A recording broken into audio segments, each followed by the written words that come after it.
यांना मी इथे विनंती करेन की या कार्यक्रमाच्या संदर्भात सूचना कराव्या, काय आपण केलं पाहिजे.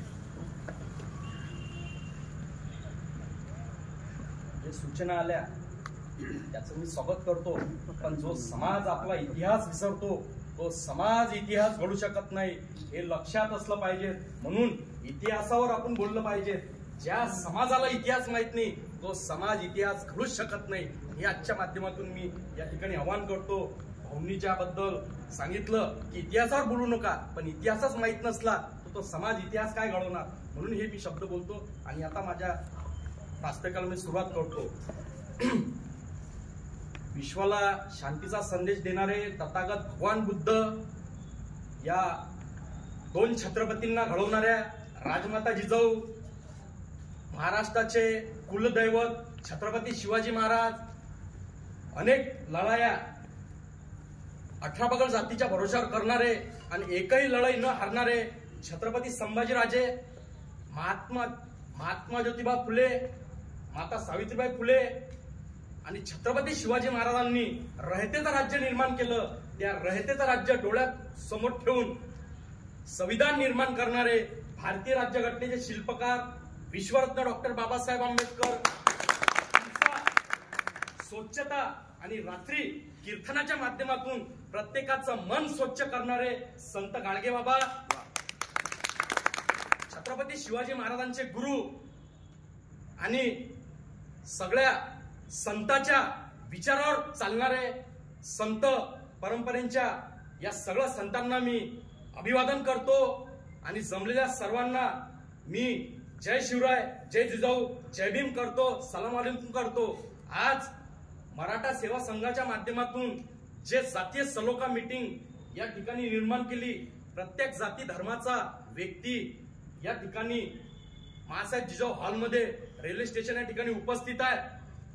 आज आपण महासाहेब जिजाऊ यांची जयंतीच्या निमित्तानं जे रथयात्रा येते त्या रथयात्रेला प्रत्येकाने सहकार्य केलं पाहिजे. यासाठी प्रत्येकाने आपापल्या भाषणातून सांगितलंच, आपण त्यावर सुद्धा चांगल्या पद्धतीनं काम केलं पाहिजे. ज्या महासाहेब जिजाऊंनी दोन छत्रपती घडवले त्याच महासाहेब जिजाऊच्या लेकीला आज तिचे लचके तोडण्याचं काम या महाराष्ट्रात होते. महाराष्ट्राला कलंक लावण्याचं काम या महाराष्ट्रात होते. कुठंतरी हे थांबलं पाहिजे. छत्रपती शिवाजी महाराजांनी स्त्रीच्या पदराला सुद्धा हात लागला नाही पाहिजे याची दखल घेतली. रांजाच्या पाटलाचे हात तोडण्याचं काम छत्रपती शिवाजी महाराजांनी केलं. मग आता त्याच महाराजाच्या आणि त्याच जिजाऊ माताच्या स्वराज्यात स्त्रीच्या आज लचके तोडण्याचं काम चालू आहे. हे कुठेतरी थांबलं पाहिजे. यावर आपण प्रत्येकाने काम केलं पाहिजे.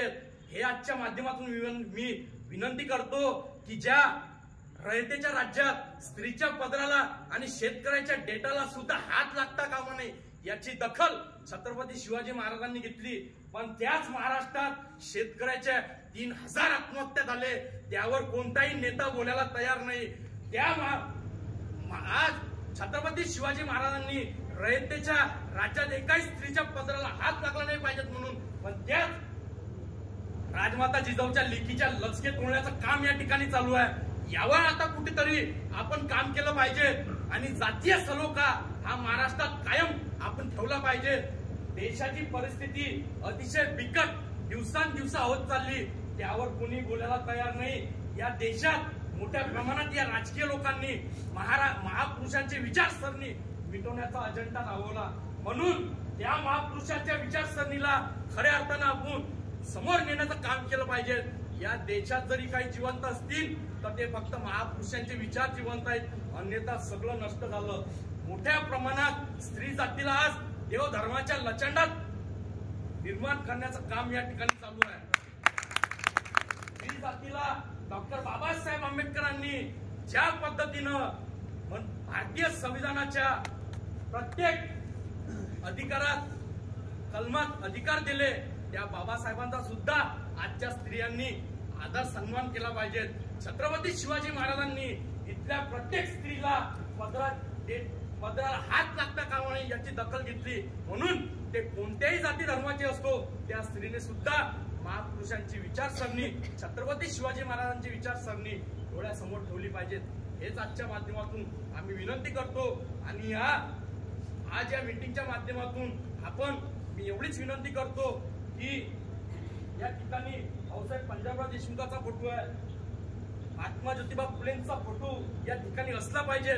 जगात पहिली शिवजयंती महात्मा ज्योतिबा फुलेंनी 1869 केली आणि ते शिवजयंती करत असताना त्या शिवजयंतीचे सरचिटणीस महात्मा ज्योतिबा फुले होते. जगात पहिल्यांदा महात्मा ज्योतिबा फुलेंनी शिवजयंती साजरी करून रायगडवर समाधी सुद्धा शोधून काढण्याचं काम महात्मा ज्योतिबा फुलेंनी केलं. त्या महात्मा ज्योतिबा फुलेंच्या जयंतीला आज आपण या ठिकाणी फोटो ठेवला पाहिजेत असता असं माझं एक वैयक्तिक मत आहे.